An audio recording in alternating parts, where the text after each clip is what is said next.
Irmãos, vamos então dar continuidade ao estudo de Gálatas. Abra a sua Bíblia em Gálatas, capítulo 1, de 1 a 5. Nós vamos ler novamente aquela introdução que lemos na semana passada. Lembrando que, se você quiser, no canal do YouTube da igreja, tem esse primeiro estudo, está com o número 1. Hoje o estudo número 2. Nós vamos falar um pouquinho a partir da saudação de Paulo, a partir do graça e paz.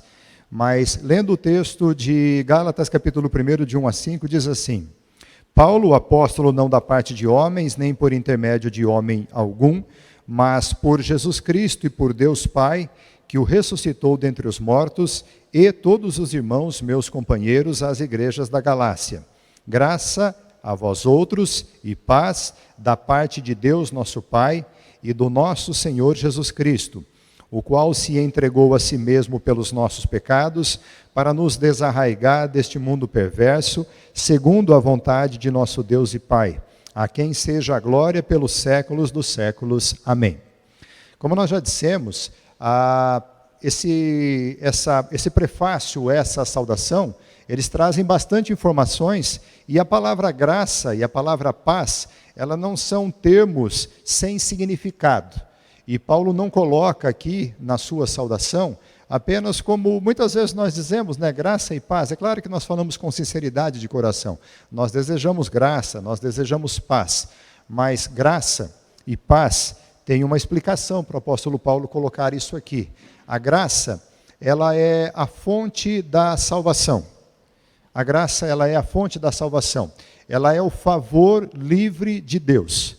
É bom a gente meditar sempre nisso e lembrar que a graça, ela é a fonte da nossa salvação. Nós somos salvos pela graça e isso é um favor livre de Deus. A paz, se a graça é a fonte da salvação, a paz é a natureza da salvação. Ela é a nossa reconciliação com Deus. E Paulo vai dizer isso também em Romanos, né? Justificados, pois, mediante a fé, nós temos paz com Deus. E é preciso que se lembre que desde o pecado, desde Gênesis, da narrativa de Gênesis 3, quando ocorre o pecado, o homem está em inimizade com Deus, ainda que ele tenha acabado de nascer. Porque o estado de pecado, ele entrou e mudou a nossa natureza. Mas quando Paulo diz graça e paz, ele está falando da fonte da salvação, da natureza da salvação, do favor livre de Deus, da reconciliação com Deus. Isso parte de Deus e é preciso que se diga que graça e paz, elas fluem tanto do Pai quanto do Filho. Tanto do Pai quanto do Filho fluem a graça e a paz. O versículo na sequência, ele vai dizer assim, isso que ele disse no versículo 3, né, graça a vós outros e paz da parte de Deus nosso Pai e do nosso Senhor Jesus Cristo. E falando a respeito de Jesus Cristo, ele fala que Cristo se entregou a si mesmo pelos nossos pecados para nos desarraigar deste mundo perverso. Essa parte, quando ele diz assim, Cristo que se entregou a si mesmo pelos nossos pecados, é porque Cristo morreu pelos nossos pecados. Lembre-se que Paulo não está fazendo uma saudação como quem lança palavras sem significado, ele está relembrando o evangelho que ele pregou nessa igreja, na Galácia, e ele está dizendo, Cristo morreu pelos nossos pecados. A morte de Cristo, ela foi um sacrifício, ela foi uma oferta pelo pecado. Quando a preposição dizendo assim, pelos nossos pecados, o significado disso é que Cristo foi, na verdade, uma oferta pelo pecado. A morte de Cristo foi sacrificial e ela foi uma oferta no nosso lugar por causa do nosso pecado. Paulo não diz aqui, mas ele vai dizer um pouquinho mais à frente, no capítulo 3, verso 13, que Cristo nos resgatou da maldição da lei, fazendo-se Ele próprio maldição em nosso lugar. Lembra-se? Cristo se fez maldição em nosso lugar, Ele morreu pelos nossos pecados, Ele foi sacrificado, Ele foi como oferta pelo nosso pecado. Tudo isso em nosso lugar, nunca podemos nos esquecer disso. Mas é curioso porque isso destrói qualquer justiça própria nossa.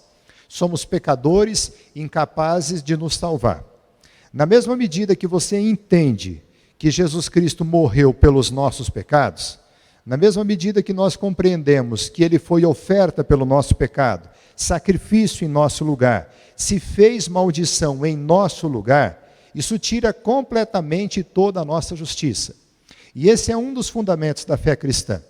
Porque, como já foi dito, né, Denilson, não é Cristo mais alguma coisa, não é Cristo mais a circuncisão, que é um tema muito pesado nessa carta, não é Cristo mais as boas obras, mas também não existe salvação sem boas obras, porque aquele que é verdadeiramente cristão, convertido, ele pratica as boas obras que Deus de antemão preparou para que nós andássemos nelas, mas não são as nossas obras que nos salvam, não é Cristo mais um rito do tipo assim, guarda do sábado, né? Não é Cristo mais a intercessão de mais alguém, é somente Cristo. E quando esse texto fala então que Cristo morreu pelos nossos pecados, foi nosso sacrifício, foi nossa oferta, se fez maldição por nós, isso tira completamente a nossa justiça, porque é um princípio da nossa salvação, não é mérito humano, não tem nada que nós pudéssemos fazer para merecer a salvação. Isso então destrói qualquer justiça própria nossa. Nós somos pecadores incapazes de nos salvar. Cristo morreu para nos libertar deste mundo. A sequência da frase é assim, morreu para nos desarraigar deste mundo perverso. Essa foi a finalidade. Atos 2,40, lembra do discurso de Pedro no sermão de Pentecostes? Quando ele está concluindo o seu discurso, ele diz assim, salvai-vos dessa geração perversa. E a única forma que o homem pode se salvar dessa geração perversa é por intermédio de Cristo.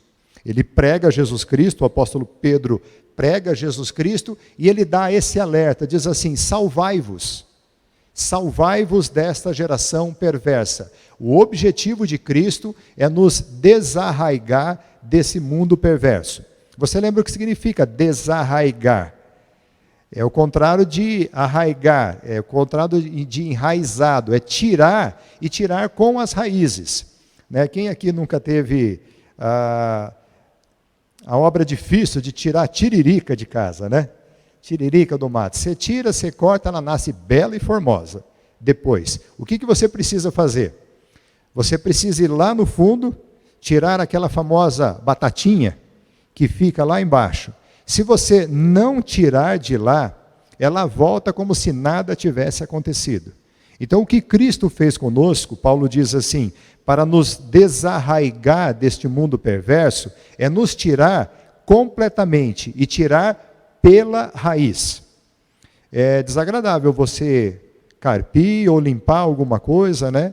E no seu quintal, e pouco tempo depois, né? Ainda mais agora com chuva e sol, aquilo cresce firme.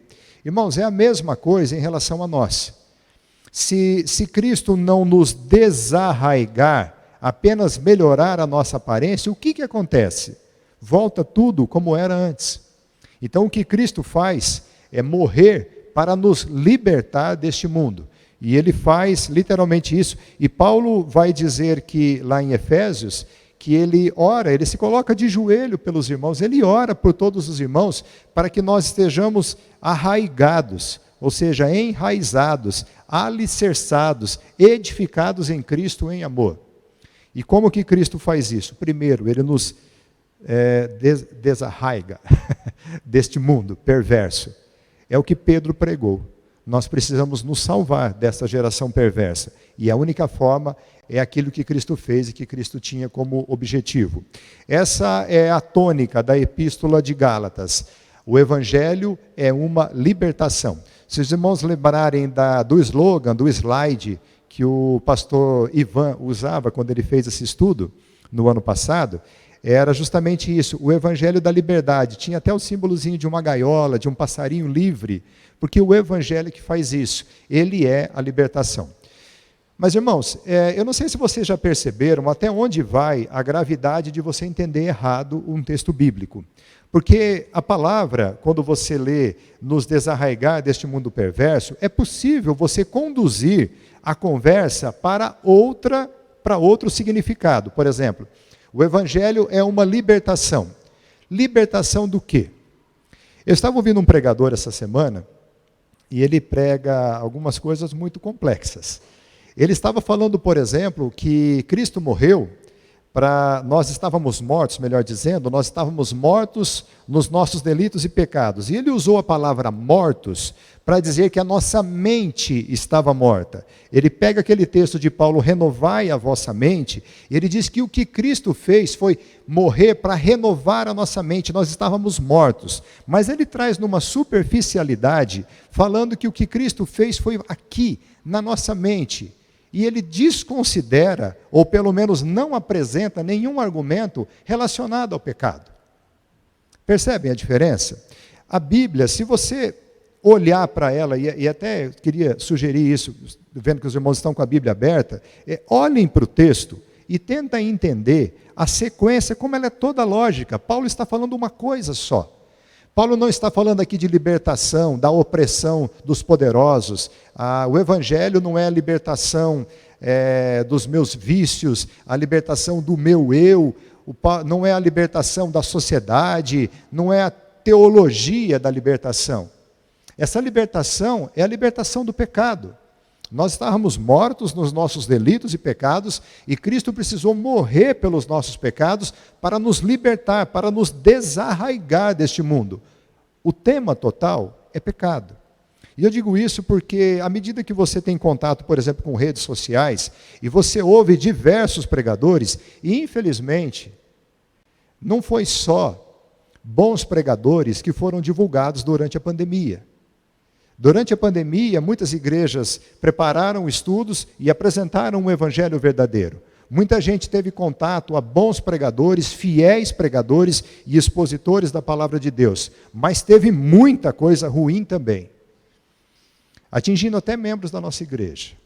Pregadores de heresias, dizendo que Jesus já voltou, dizendo que as obras da carne não são pecado, dizendo tantas coisas heréticas, hereges, e que as pessoas tiveram contato agora, durante a pandemia, escutando, recebi. Não sei se vocês vão lembrar, esses dias atrás, na escola dominical, o pastor Dom falando assim: irmãos, tome cuidado com aquilo que você divulga, aquilo que você repassa. Tem muita gente sem perceber passando heresia. Tem muitas mensagens, sabe aqueles bom dia? Sabe aqueles bom dia? Bom dia, um monte de florzinha, um monte de coisa. E aí você vai ver uma mensagem, só falta assinar embaixo assim, né? Chico Xavier. Irmãos, tomemos cuidado com essas coisas, porque Paulo está falando de algo aqui muito sério.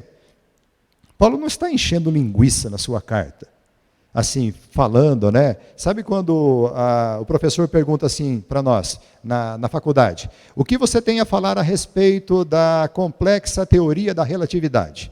Aí você responde assim: o que eu tenho a falar a respeito da complexa teoria da relatividade é que... Aí você para. Você fazia assim na escola? Eu fazia assim nas perguntas, né? Aquelas perguntas, eu começava, daí parava. Aquilo lá o professor nem lia, porque aquilo não significava nada.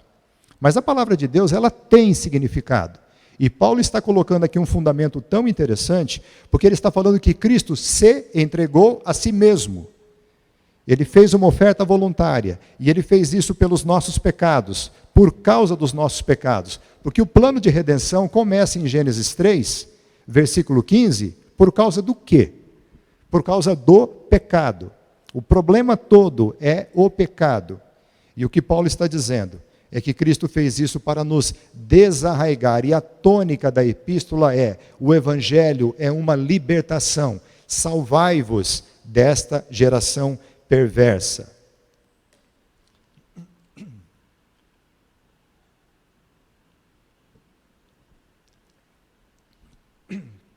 Um outro detalhe interessante é que nós somos libertos, mas nós permanecemos no mundo, sendo sal da terra e sendo luz do mundo. Na verdade, nós estamos aqui, neste mundo, debaixo de uma nova dispensação, porque o mundo jaz no maligno. E Paulo vai dizer em 2 Coríntios capítulo 4, que o evangelho, ele pode até estar oculto para algumas pessoas, mas ele está oculto para aqueles cujas mentes foram obscurecidas pelo Deus do presente século.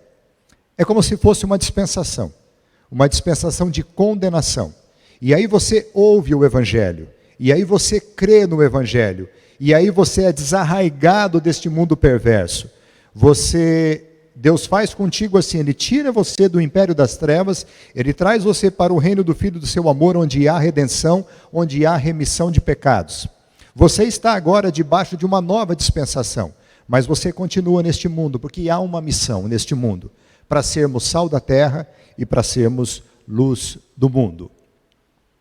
Um outro fator é que diz o versículo que Cristo fez tudo isso, né?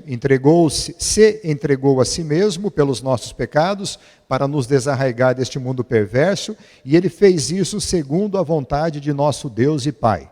Segundo a vontade de nosso Deus e Pai. É preciso que se diga que não foi segundo a nossa vontade.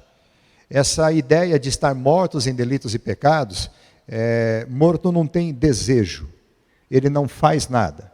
Você já deve ter escutado aquela expressão que diz assim: se deixasse o homem livre para ser o que ele é, na natureza pecaminosa, ele jamais procuraria a Deus. Não parte do homem essa iniciativa. Isso partiu de Deus, foi vontade de Deus Pai, não foi segundo a nossa vontade. Também não foi, entenda essa frase, não foi segundo apenas a vontade de Cristo.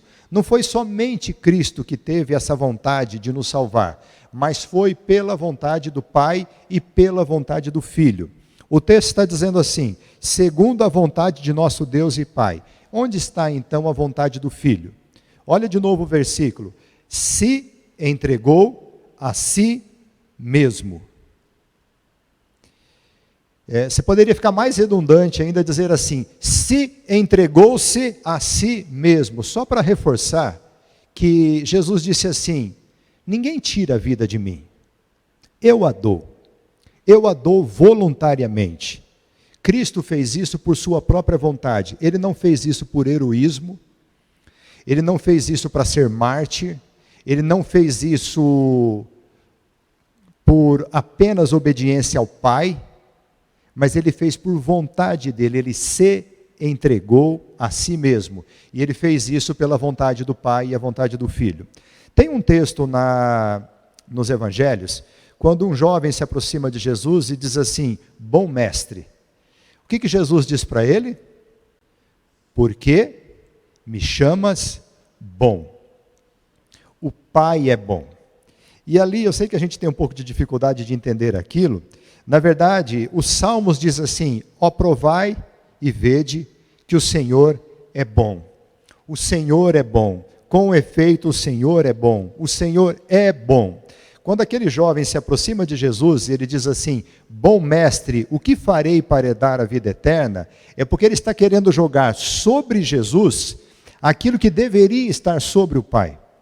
O Pai é bondoso, o Pai é amoroso, e por causa do amor do Pai ele enviou o Filho, e ambos, Pai e Filho, pela vontade deles, eles se propuseram a nos salvar.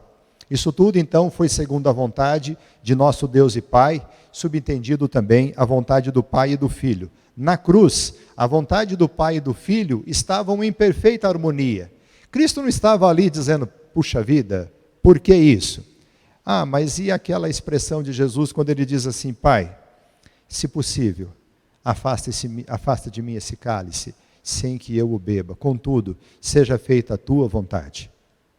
Na verdade, o que Jesus não queria era enfrentar o desprezo de Deus. Na verdade, quando as pessoas, quando a gente olha aquele texto e olha aquela imagem de Jesus, homem, mas Jesus Deus, e não querendo sofrer aquele desprezo de Deus,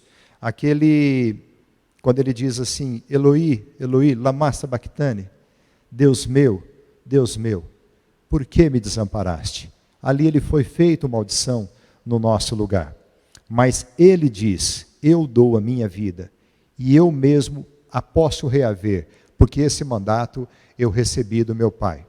Jesus não estava ali em rebeldia, Jesus não estava ali por outro motivo, a não ser pela vontade do Pai. E Isaías 53 vai dizer assim: agradou ao Pai moê-lo. Porque Deus se agradou daquele sacrifício. E porque se agradou, Cristo ressuscitou ao terceiro dia. Mas lembre-se, Paulo está dizendo, Cristo se entregou a si mesmo pelos nossos pecados, para nos desarraigar deste mundo perverso, segundo a vontade de nosso Deus e Pai. Mais um alerta aqui para concluir essa parte. Um dia eu estava em São Paulo, visitando o Márcio e a Marciene, e a gente estava ali lanchando, e a minha cunhada perguntou assim, Welder, Jesus morreu pelos nossos pecados? E eu fiquei assim, é pegadinha, né? Não é possível, tem alguma pegada aqui, o que eu não estou sabendo, né? O que eu não estou percebendo, né? Mas não era, ela só quis dizer que um dia, lá na igreja deles, isso já faz bastante tempo, veio um pregador, e ele começou a pregar no púlpito, um pregador visitante, dizendo que Jesus não morreu pelos nossos pecados. Lembra que eu falei agora há pouco, que às vezes você olha textos bíblicos, e eles são tão claros, se a tua mente estiver seguindo o raciocínio que o autor quis passar, e na verdade tiram outras interpretações. Isso eu fui aprender um tempo depois, ou entender um tempo depois, que é o liberalismo. O liberalismo diz que Jesus não veio morrer pelos nossos pecados, inverte completamente o evangelho. Mas isso, se Deus quiser, a gente vai falar na próxima semana, quando Paulo diz assim, vocês passaram do evangelho para um outro evangelho que sequer é evangelho. Concluindo então essa parte, foi segundo a vontade de nosso Deus e Pai, vontade do Pai, e o Filho fez isso também voluntariamente. Algo muito interessante que John Stott escreve no livro, e eu vou compartilhar aqui, eu queria que os irmãos percebessem isso olhando para o texto. São 3 estágios da ação divina, 3 estágios. Eu confesso que olhando assim, talvez eu não perceberia naturalmente, mas é uma conclusão que a gente consegue perceber olhando para o texto.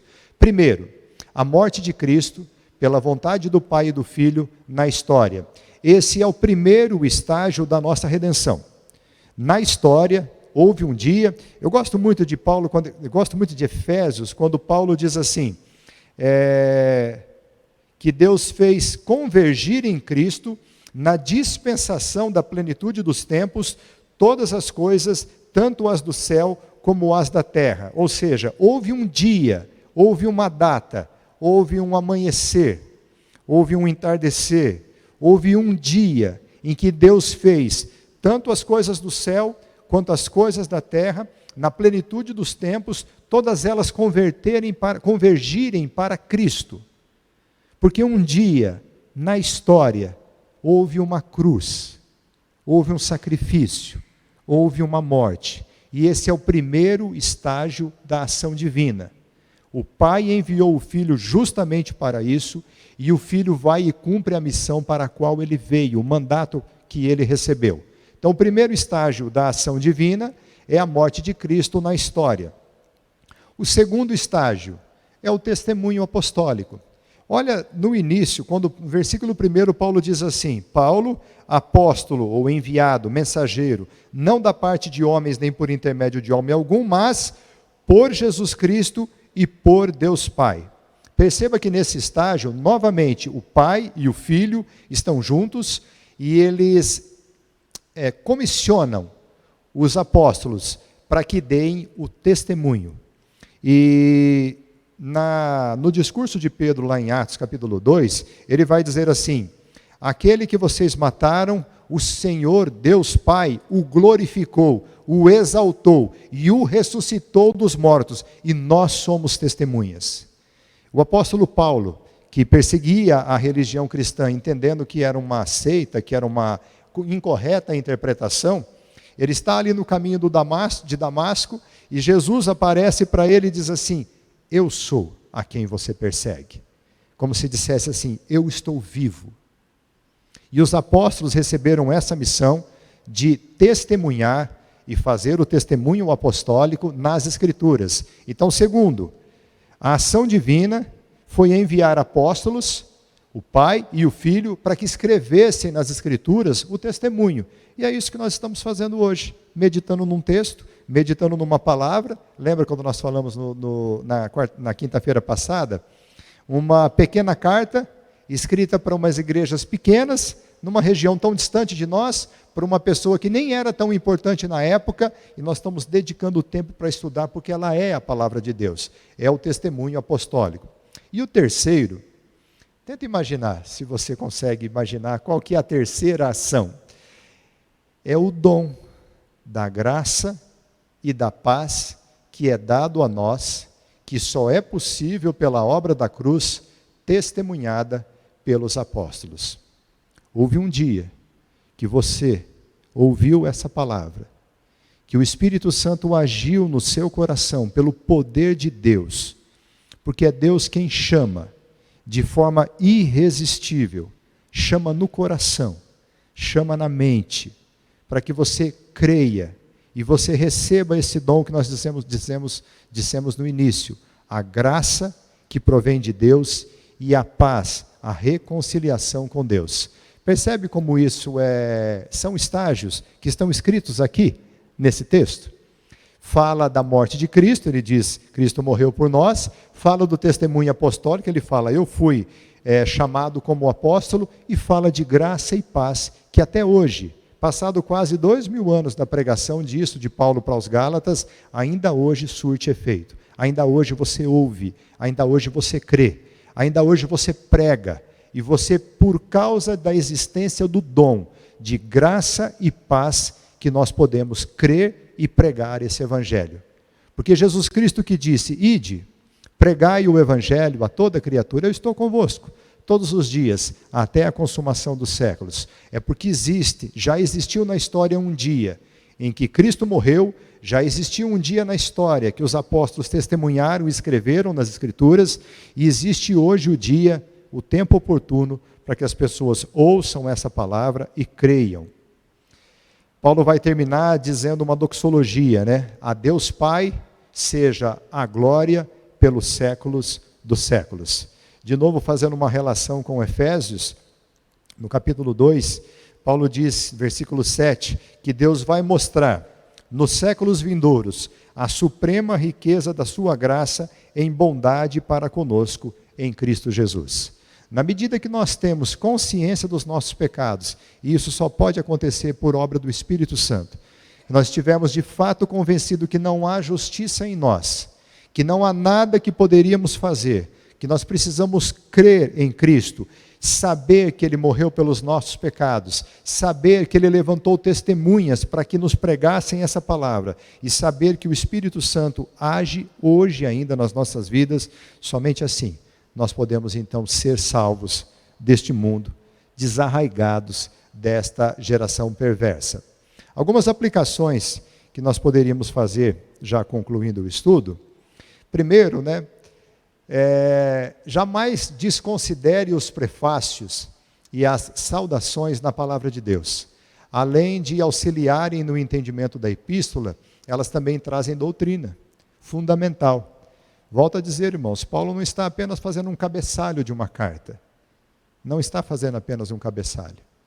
Paulo está falando de doutrina. Paulo está falando do ministério dele, da morte de Cristo, da vontade do Pai em nos enviar esse evangelho para nos salvar. Cristo é a pedra angular, ele é aquele que sustenta o fundamento dos apóstolos. A palavra de Deus, o evangelho, ele está fundamentado na doutrina dos apóstolos. Há vários textos bíblicos que falam a respeito disso. Vou citar mais uma vez Efésios, capítulo 2, que diz assim: assim já não sois estrangeiros, peregrinos, mas concidadãos dos santos, e sois da família de Deus, sois edificados sobre o fundamento dos apóstolos, profetas, sendo Ele mesmo, Cristo Jesus, a pedra angular. Então, como é isso? Nós temos uma edificação aqui que pode ilustrar bem para a gente. Nós temos o fundamento desta construção. O fundamento é o testemunho dos apóstolos. É a doutrina dos apóstolos, escrita na palavra de Deus, narrada nas Escrituras. Mas esse fundamento que você vê aqui, que você sabe que existe, ele está alicerçado sobre o quê? Ou terra ou pedra que tem aqui. Aqui por baixo, a gente não vê, a gente sabe que existe. Mas o fundamento dos apóstolos, eles estão estabelecidos sobre uma pedra angular, uma rocha, que é Cristo. O fundamento dos apóstolos não está como palavras lançadas ao vento. Se eu quisesse olhar a palavra de Deus e dizer assim, como infelizmente a gente vê muitas pessoas fazerem. Eles dizem assim, olha, Deus é o seguinte, Deus é assim, ó, Deus é assado, Deus é isso, Deus é aquilo outro, Deus não vai mandar ninguém para o inferno, no fim vai todo mundo para o céu, ou Deus nem existe, ou seja lá o que a tua mente é capaz de fazer. Mas quando você olha para o texto bíblico, quando você olha para as Escrituras, você percebe que muitas das conclusões que a palavra de Deus traz, elas trombam, elas não vão andando paralelos aos nossos pensamentos. Não sei se você já teve essa percepção. Você pensa determinada coisa sobre determinado assunto, e aí você estuda um pouco mais aprofundado na palavra de Deus, e você vê que é completamente diferente do que você pensava. Eu já senti isso várias vezes. Você olha e pensa assim, é desse jeito, doutrina da eleição. A salvação é desse jeito. É daquele jeito. E aí você vai para a palavra de Deus e você vê que ela te confronta e não é nada daquilo que você pensou que seria. Agora, se você olha para a palavra de Deus e estuda a palavra de Deus, você percebe que, de fato, existe uma rocha eterna, poderosa. Sobre ela é lançada um fundamento, uma doutrina de salvação. E sobre esse fundamento é edificada a igreja de Cristo. Todos nós, todos juntos. Cristo é a pedra angular, ele é aquele que sustenta esse fundamento dos apóstolos. Tudo que Paulo está dizendo aqui está firme porque está fundamentado em Cristo. E por fim, uma vez desarraigados deste mundo, devemos estar alicerçados, arraigados em Cristo, em amor. Paulo chega a dar tanta importância para isso na carta aos Efésios, quando ele diz assim, eu já falei, ele diz, eu me coloco de joelhos diante do Pai, para clamar, para que ele permita que você entenda a profundidade, a altura, a largura, o comprimento, e compreender o amor de Cristo, que excede todo o entendimento. Excede o entendimento, não está no nosso racional entender Cristo. Se a gente buscar entender Cristo pelo nosso racional, ele vira filósofo, ele vira libertador, ele vira rebelde, ele vira revolucionário, uma série de coisas. Mas se Deus entrar na nossa mente e der o entendimento correto da obra de Cristo, largura, altura, comprimento, profundidade, compreender o amor de Cristo que excede todo entendimento, nós podemos pedir isso porque Deus é poderoso para fazer infinitamente mais de tudo quanto pedimos ou pensamos. Se Deus fizer isso em nós, então nós estaremos arraigados e alicerçados em Cristo. E como faz diferença isso, né, irmãos? Como faz diferença? Quando você medita em textos como esse, quando a gente tem percepção do que esse texto está dizendo, falando da minha vida, da minha necessidade, do amor de Deus por mim, pela salvação, não só por mim, mas pelos irmãos, pela igreja de Cristo, faz toda a diferença para a minha vida, quais serão as minhas posturas e as minhas atitudes neste mundo. Nós vamos concluir orando e depois, se os irmãos quiserem, abrimos para alguns questionamentos. Senhor, nós te agradecemos por essa palavra. Nós te agradecemos pela obra poderosa do nosso Senhor e Salvador Jesus Cristo. Nós te louvamos porque nós podemos colocar a nossa fé somente em Cristo, porque Ele é a rocha, Ele é a pedra, e esse fundamento dos apóstolos foi comissionado pelo Pai e pelo Filho, para que pudéssemos hoje entender e meditar. Nós te pedimos, Pai, que também o Espírito Santo trabalhe nos nossos corações, nos dê o entendimento e a compreensão dessa palavra. Abençoe, fala ao nosso coração. Te pedimos em nome do nosso Senhor e Salvador Jesus Cristo. Amém. Irmãos, por acaso, algum questionamento, alguma coisa que gostariam de falar, complementar, algo que eu deixei de expor?